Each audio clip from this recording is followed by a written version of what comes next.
JKB, back with another episode. I'm a little disappointed. Let's start with the truth. My PlayStation 5 is broken. So if you follow me on Twitter, you probably already know the news. I turned my PlayStation on, set it up. Everything was incredible. I mean, the experience of setting it up was just a joy because it feels like a new system. It's not the same UI like Xbox Series X. It's something new, and you get this sensation of, oh, this is next gen, something special's here. So I start playing, Astro's Playroom, which I'll get into in a couple of minutes here, but wow. So I'm on the phone with my very good friend. He's got one, I've got one, we're going crazy, and all of a sudden, he's like, oh, I'm going to go play. So I'm like, okay, I'm going to play Astro's Playroom and experience this new DualSense controller. So I do that, turn it on, start playing the game, and I start to hear what only sounds like a refrigerator coming out of my PlayStation 5. So I'm instantly, oh no, what is this sound? Is this the disk drive? Then I'm like, no, I didn't even put a disc in yet. And it's this annoying high-pitched squeal sound, which I'm not even going to show here. Who cares? The point is that it's doing it. Now, since that's happened, I've been in contact with Sony, and Sony Canada has been really gracious with me, and they took care of me. So what they're going to do is get me a box. I'm going to put it in the box. We're going to ship it off. It's going to be checked. They're going to look at it, and they're going to tell me what's wrong and either fix it or give me a new one. So point of the story here is I'm not letting that really ruin my experience with the system. I still can turn it on. However, I'll get into some more issues. So let's start with the UI, or actually, the controller. Everybody's going on about this controller and how spectacular it is. And I have to be honest, I've been using it with Demon's Souls, and there's a lot of features in here that are very impressive, like the triggers themselves now have force feedback. So you push it in and it pushes against you. That's going to be amazing for games like Gran Turismo. I played with Call of Duty for when the game actually played and didn't crash, but you pull the trigger and you could feel it. It's like vibrating, and you could feel it in ways that I can't describe in this video. Then everyone's going crazy. Crazy about the haptic feedback in this controller. Essentially, it's the same as it was in a Joy-Con. They just moved it around, and it's on two different sides, and you can feel things in the controller just like you could do with the Nintendo Switch. So it's not going to change the way everything is, but here's the difference with what this does versus everything else that uses that tech. The built-in speaker here is much louder than we've ever heard it before, and that really plays into your sensory department, because you're playing the game, you step on, let's say, metal, and you feel little tings in the controller, like ting, ting, ting on each side, but also you get a little ting out of the speaker. So when you put those together, you think you're on metal. You actually feel metal. It's really hard to explain, but you feel metal in the controller, or you just feel like you're on it, or skating around a frozen pond, or grabbing onto something. You can hear the grip, and it comes out of the speaker as well, and I don't think a lot of people are bringing that up. That's part of why this controller is really cool.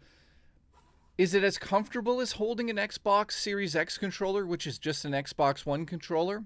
In my opinion, no. I've been playing Demon's Souls like 4 or 5 hours a day with this thing, and unfortunately, I don't like the angle that these wings are set at.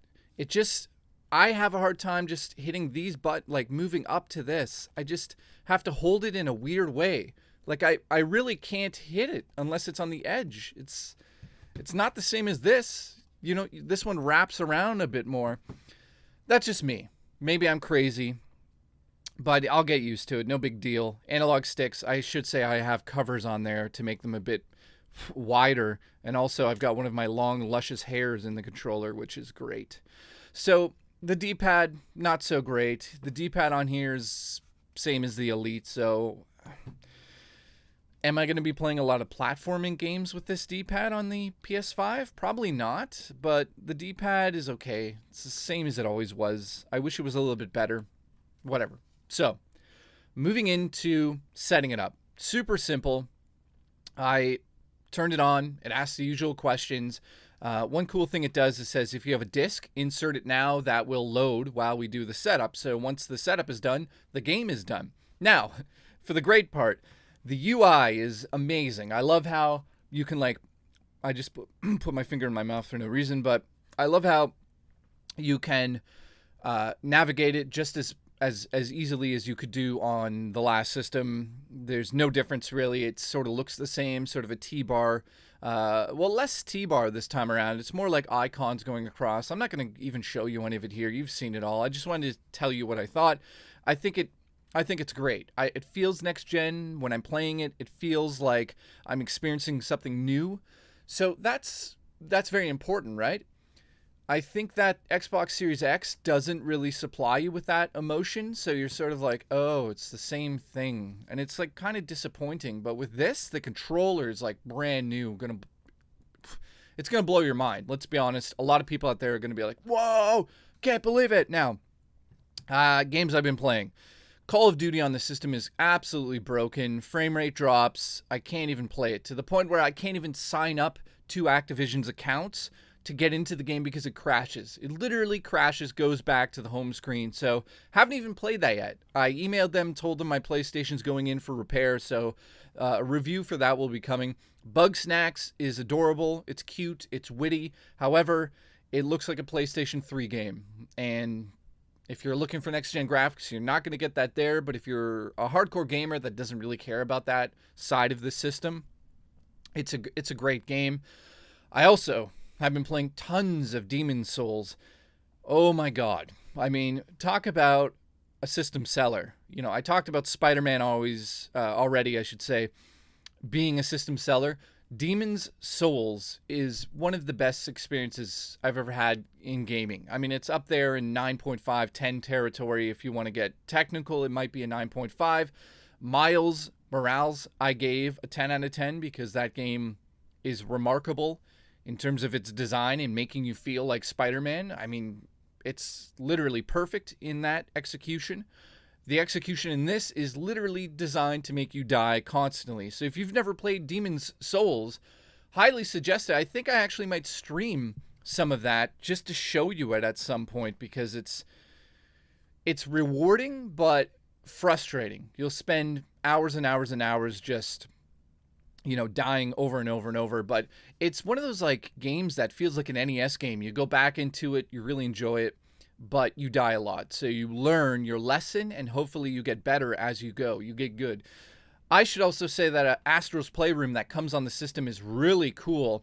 It comes on the system for free, pre-installed. It's essentially a platformer that is designed to show you all of the features in this controller. So when you're playing it, you get a sense of what the system can do. But not only that, this is also a game that is designed to be an homage to Sony. So it has tons of Sony systems in it, things to collect, things to see, things to do, nods to other games in first-party franchises.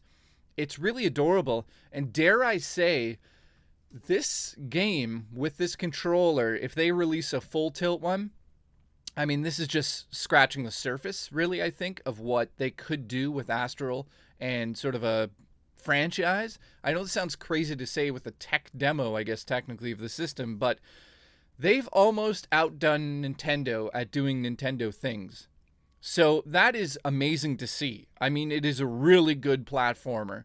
So let me close this out by saying that in terms of getting a next-gen experience, you're not going to necessarily get it with the Xbox Series X in terms of getting that emotion of like, oh, I'm playing a next-gen system, because you turn it on and it's just the same.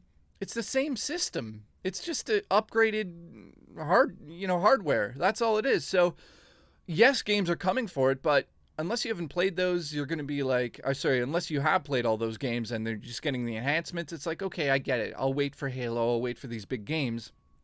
Obviously, Bethesda's a big deal on Xbox, so I mean, if that goes exclusive, I mean, I could only imagine what Elder Scrolls 6 looks like.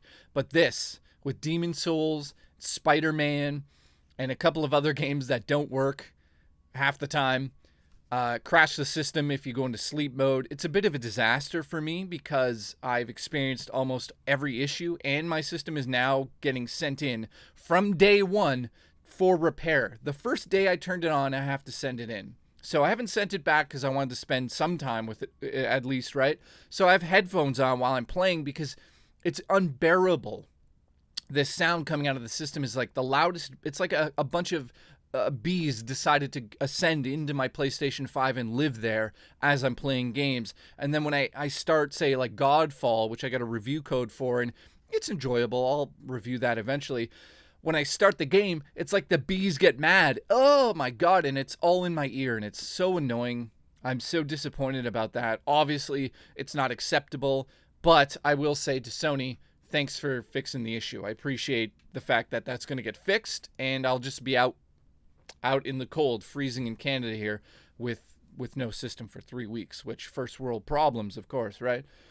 So that's my overall thoughts of PlayStation 5. I think the last question here would be, do you go pick up one? Should you be excited? I mean, if you're a fan of Demon's Souls, yeah, it's incredible. The Spider-Man game is 10 out of 10. I already reviewed it on the channel. You could find that.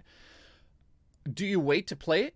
I mean, if you played the last Spider-Man, you don't necessarily need to jump on this, but it's an amazing experience. So those two games combined, definitely worth picking up the system also for Astral's Playroom, I should say, as I, slur my speech, just to experience the controller and kind of get excited for all the games coming out. So those are my thoughts. Let me know in the comments if you have any questions, and I'll be back shortly to talk about a few other things. So I'll see you in the next episode of JKB.